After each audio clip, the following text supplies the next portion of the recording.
Halo guys, balik lagi di channel Dev Vincent. Dan kali ini kita akan membahas mengenai Katana guys, alias si Honda CB650R 2023. Nah, kali ini kita akan membahas mengenai modifikasi yang sudah disematkan dan juga user review gue selama menunggangi Katana lebih dari 1000 km. So, let's check it out.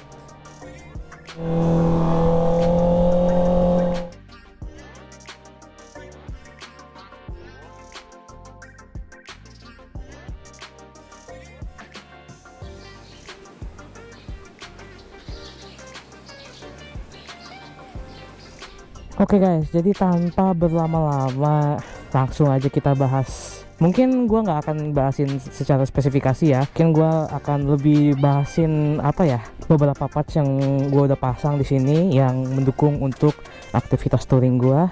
Dan menurut gua apa aja yang menurut gua paling penting dari semua aksesoris ini ya teman-teman ya. Nah, mungkin di luar sana teman-teman ada yang juga punya Honda CB650R yang juga mungkin masih bingung mau pasang aksesoris apa aja, mungkin fungsinya apa aja. Nah, di sini moga-moga video ini bisa jadi referensi bagi kalian yang punya Honda CB650R. Oke guys, jadi kita mulai aja dengan modifikasi pertama di bagian performance si Katana, yaitu full system exhaust dari Akrapovic, tipenya Akrapovic Titanium Racing Line Full System. Nah, untuk si full system exhaust ini tidak hanya menambah horsepower atau performa dari mesinnya, tetapi dia juga meringankan bobot dari si motornya tersebut. Bobot berat basanya kalau nggak salah berkurang guys, dari dibandingkan si original full system exhaustnya dari si Hondanya. Nah, untuk segi suaranya sendiri kalian bisa lihat di klip selanjutnya.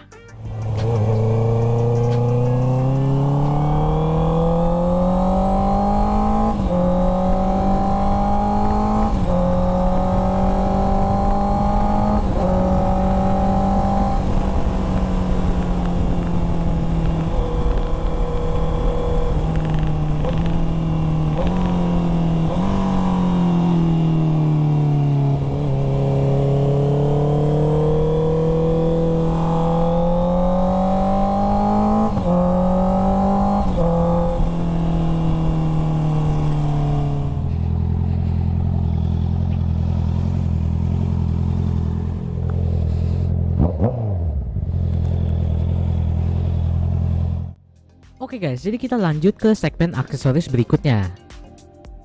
Mulai dulu dari aksesoris yang merupakan safety feature atau safety aksesoris dari motor ini.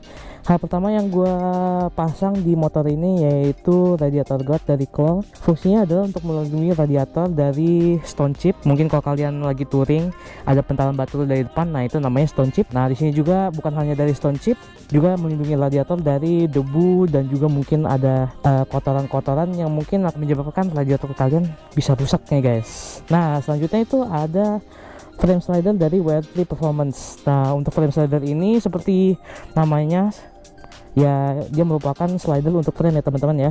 Jadi semisalnya motor kalian rebah atau turun, ini bisa melindungi motor kalian dari kerusakan yang mungkin akan terjadi di insiden tersebut ya teman-teman ya. Jadi ini lumayan keluar ya teman-teman ya. Kalau kita bisa lihat nih, dia dari engine ke sini ya, ini ada jarak yang lumayan panjang juga. Untuk misalnya kalau kalian pasang yang high mount ya di CB650R ini untuk knalpotnya, mungkin kalian akan tambah yang namanya tuh exhaust slider, tapi berhubungan gue lagi pakai Akrapovic yaitu yang low mount ya atau enggak, jadi gue nggak pasang si exhaust slidernya. Untuk aksesoris selanjutnya mungkin kita langsung masuk aja ke arah aksesoris fungsionalitas untuk di jalan raya ya. Pengendaliannya, kokpitnya, mungkin beberapa tambahan yang gue pasang di sini ya. Nah, yang pertamanya mungkin kalian bisa lihat nih, yaitu si spionnya.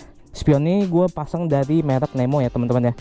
Ini spion tipenya 1278/8. Nanti gua akan kasih linknya di deskripsi ya. Kalau kalian berminat sama spionnya bisa klik linknya di situ. Untuk link Tokopedia-nya biasanya gua kasih link Tokopedia ya teman-teman. Nah, alasan kenapa gua ganti nih, kebetulan untuk yang orinya kan lumayan tinggi ya teman-teman ya. Jadi untuk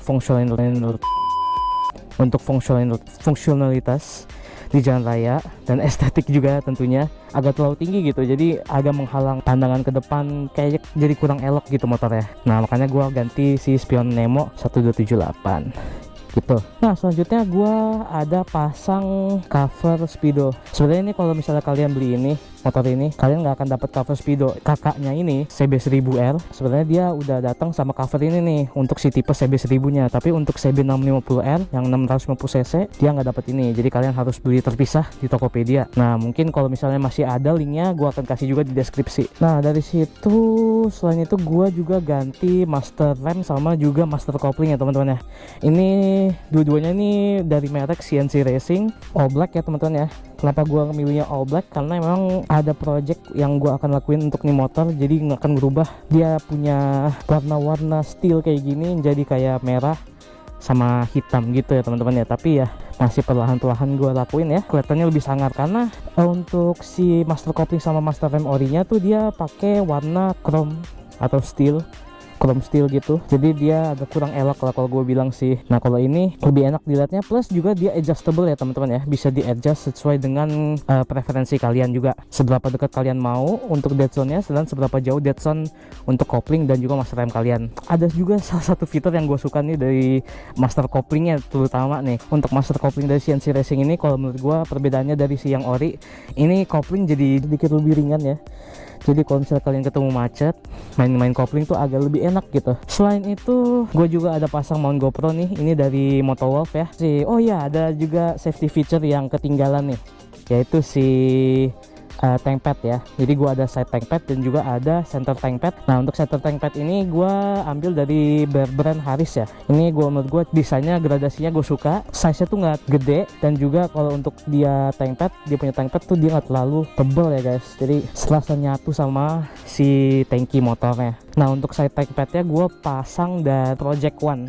Nah ini gue alter lagi, gue modifikasi lagi ya, istilahnya gue potong biar lebih fit untuk sisa tank padnya. Nah untuk aksesoris lain sebenarnya gue sempet pasang tail tidy guys, biar buntutnya ini tuh nggak terlalu keluar ke belakang ya, jadi agak lebih short gini tail tidy. Pada saat itu si plat nomor tuh dudukannya ada di sini, tapi karena kayaknya gue pasangnya agak terlalu rendah, pas sliding ke arah peak 2 itu patah guys. Wih, apaan tuh?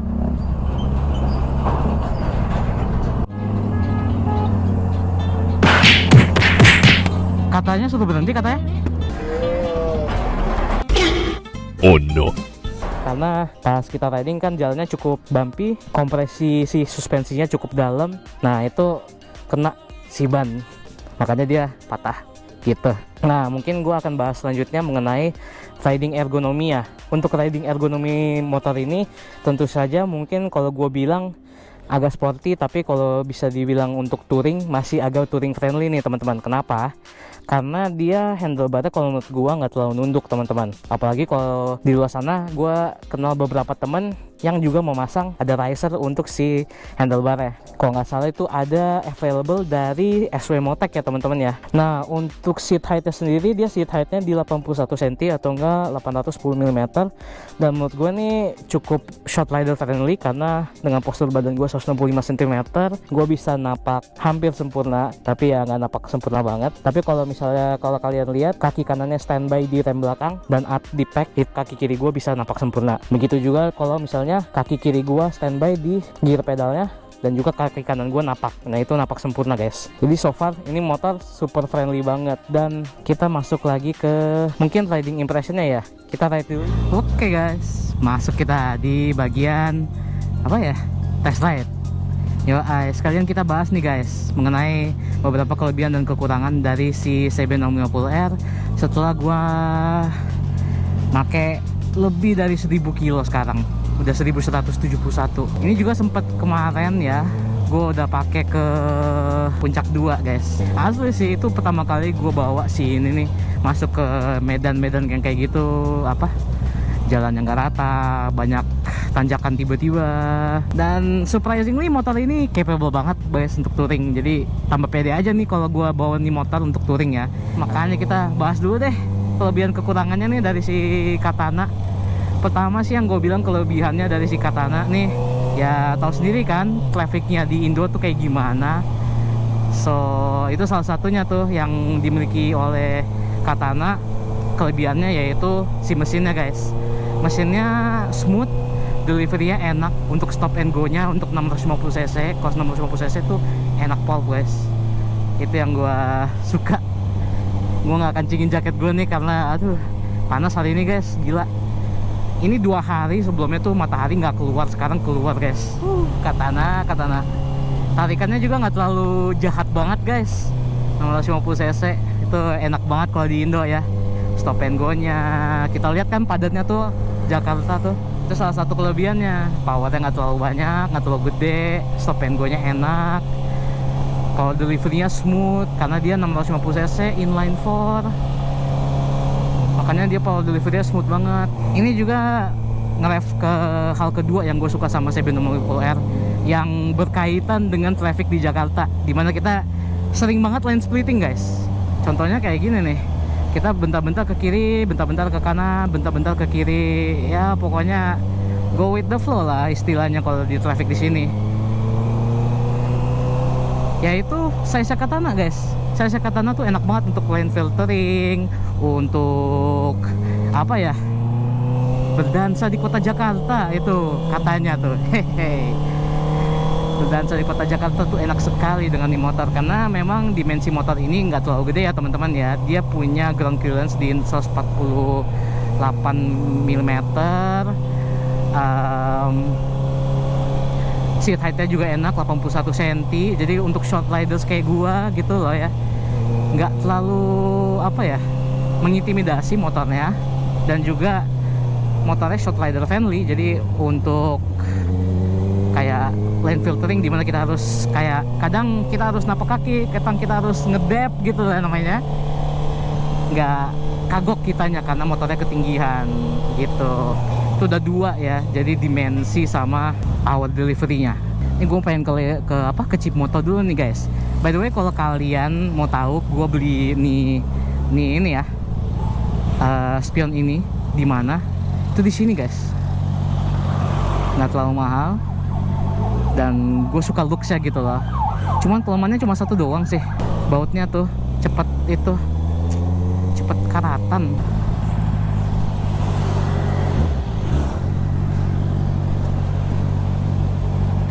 Oke guys, jadi untuk kelebihan ketiga si Honda CB650R alias Katana, menurut gue motor ini sangat accessible untuk short rider, atau enggak motornya short rider friendly.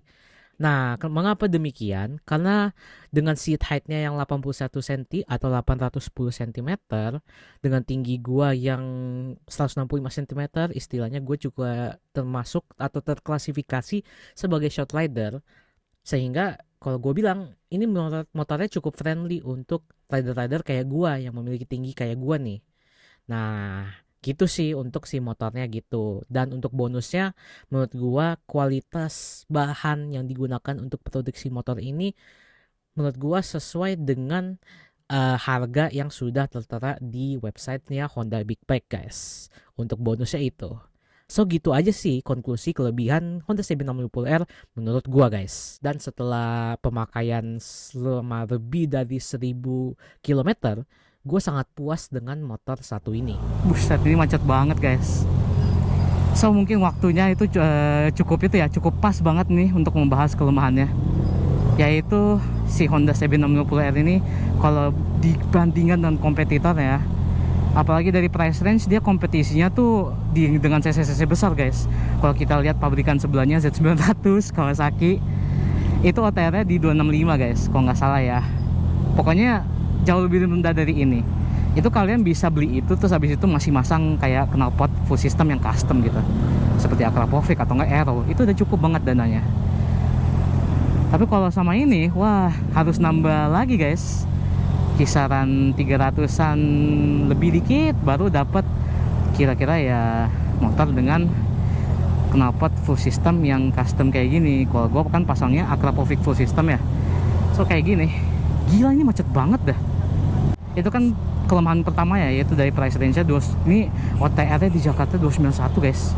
Bayangin loh, padahal kalian bisa dapat motor yang hampir 1000 cc dengan harga yang lebih murah dong. Terus masih punya masih punya budget kayak upgrade knalpot gitu. Tapi balik lagi, dengan harga segitu, berdasarkan opini gue cuma punya satu kalimat untuk kalian: you get what you paid for. Nah, untuk kelemahan kedua dari motor ini, itu dari segi teknologi guys. Mengacu kepada harganya yang 291 juta, ya balik lagi kepada teknologi yang disematkan di motor ini. Yes, safety feature-nya sudah lengkap, ada ABS, ada traction control yang wajib di motor gede seperti ini. Lalu ada beberapa fitur lainnya yang menurut gue cukup keren, tapi balik lagi kayak fitur seperti riding mode dan seperti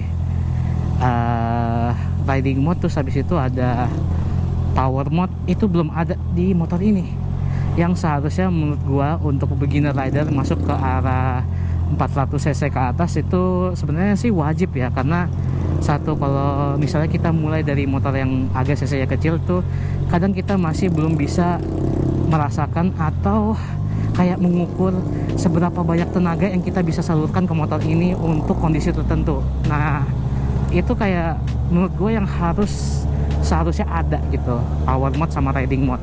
Oke guys, jadi gitu aja sih untuk review kelebihan kekurangan serta modifikasi yang gua sudah sematkan di Katana alias Honda CB650R tahun 2023. Nah, kesimpulan dari gua sih motor ini nyaman sekali dan juga kalau gua bilang worth it banget untuk price tag-nya. So gitu aja sih untuk kesimpulan gua selama meminang CB650R ini dan menunggangi lebih 1000 kilo, 1178. Nah gitu sih. Oke guys, thank you for watching. Jangan lupa ikuti terus petualangan gue di Dev Vincent dengan like, share ke teman-teman kalian yang suka motor, dan juga subscribe ke channel Dev Vincent. Jangan lupa juga nyalain notification bellnya supaya kalian gak ketinggalan konten terbaru di channel gue nih guys. Oke, sampai jumpa di video berikutnya. Salam dua roda, ciao.